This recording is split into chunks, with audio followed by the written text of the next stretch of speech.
It's perhaps not surprising to consider we've had a variety of things that have been in short supply during the pandemic. I can think back not that long ago when, of course, baby formula turned out to be a major issue. And Natasha, you mentioned you thought for kids, you were told that there was some issue with pain relievers for kids or fever medicine? Exactly. I was aware of that. And, there's toilet paper, there's mustard, there's been all kinds of things. But when you hear that you're not going to be able to get the medication that you need if your kid is having a hard time, that's worrisome. And same goes for adults now, it seems. Right, which is part of the story I had not heard up until today, the fact that apparently these pain or fever medications are in short supply even for adults. So we thought we should find out more.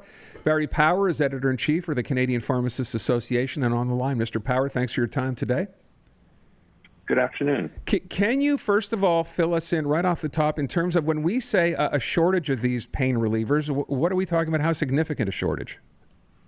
It depends a little bit on where you live. What we are hearing from pharmacists across the country is that they either are selling out quickly or they haven't been able to replenish their supplies from their typical supplier. Okay, and when we're talking about medications, what sorts are we talking about? Generic medications, brand name, what are we talking about? We're talking about all lines of acetaminophen and ibuprofen. So the commonly known brand names for acetaminophen are Tylenol or Tempra, and for ibuprofen it would be Advil or Motrin. And if we're talking about all generic brands as well, why is this, where is the supply coming from that's been cut off? Why is this happening? We've heard a few different issues. One is that the pandemic continues to burn through various communities, so people are going out and getting medication that'll help with pain and fever. The children's products, it's not particularly surprising they're out of stock because children are probably the least vaccinated group in most communities. So it's transmitting quickly through children. The current variants also bring with them a very, very sore throat. So in addition to a fever, so you need both the pain relieving feature and the fever relieving feature of these medications.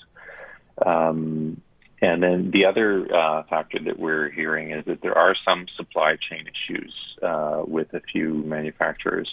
So there's been a slowdown in some production. Other production is going ahead, full steam ahead, and is actually over capacity, but they're just not able to supply the market. A pharmacy will get a shipment and it'll sell out in a day or so, where normally it would last a week or longer. So we're seeing the same thing that we saw in the past with things like flour and toilet paper, where people hoard it. When it does become available, they stock up, and so it means there's none available for others. What's the situation? There was a letter sent out that exacerbated the situation, added to the trouble? Yeah, there was a notice sent out saying that people might need a prescription for these products. That's not correct. You do not need a prescription to access these products. The intent of that letter was that there may be situations where if people get a prescription, the pharmacy may be able to fill it from a stock bottle that they keep in the dispensing area. However, many pharmacies don't carry that format of acetaminophen, so the prescription isn't going to make the product appear, unfortunately. So that statement's been corrected since. Now, I'm wondering as well, does Health Canada get involved in this, or how do they get involved, or have they up until this point?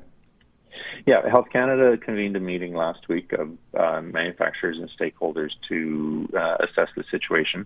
It's a process that they've been doing throughout the pandemic as various drugs have been in short supply.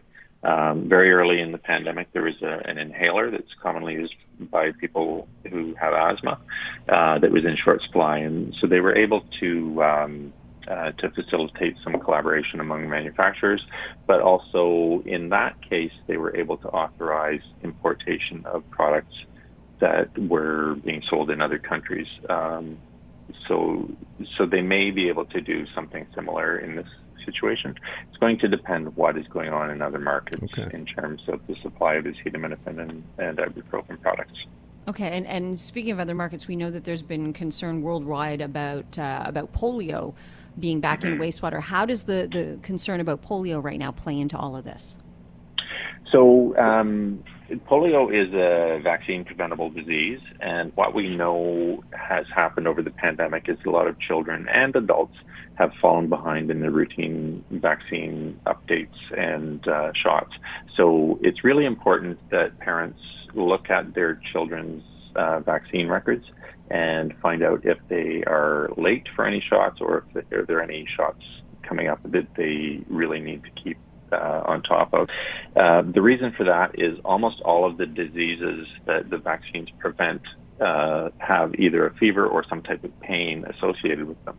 So if we can reduce the incidence of these conditions, it should help to reduce the long term. It should help to reduce the demand for acetaminophen and ibuprofen, as well as avoid some of the things that we've seen in the past. So in the 50s and earlier, there were polio epidemics that resulted in many people having long-term paralysis and long-term consequences.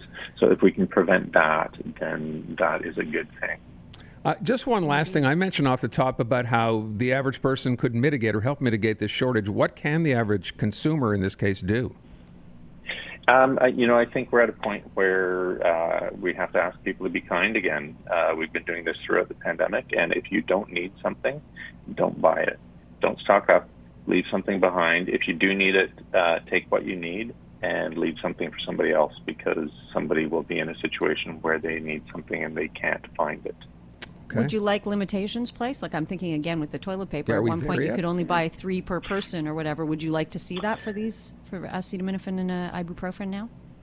That's a step that some pharmacies have already taken. Okay. That's already in place in some places. And if things continue like this, it's probably a step that would need to be implemented more widely. Mr. Power, we thank you for your time this afternoon. Much appreciated.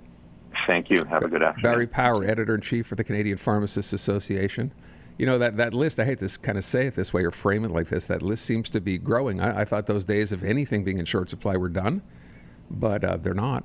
It just always is something new, It right? seems Like that the way. Dijon mustard. Like there's always something new showing up Yeah. on the list that there's a supply chain issue Now, for. to And do people with panic. to That's do the with thing. none of this, Yeah. although you did mention mustard, so I figured I could throw this in. I read this is true, by the way. I read the other day that one of those things that had been in short supply and prices were going up were chicken wings. This is true. And I read something on Friday, I think, that now says the chicken wing shortage is over. Oh, phew. So if you can't get aspirin or whatever, go have really spicy chicken wings, and that should pretty much kill Oh, anything that'll you help have. for sure. Yeah. Dr. Rand Yeah. is on the case. Get the spiciest, hottest you can get, and that headache won't even be an issue anymore.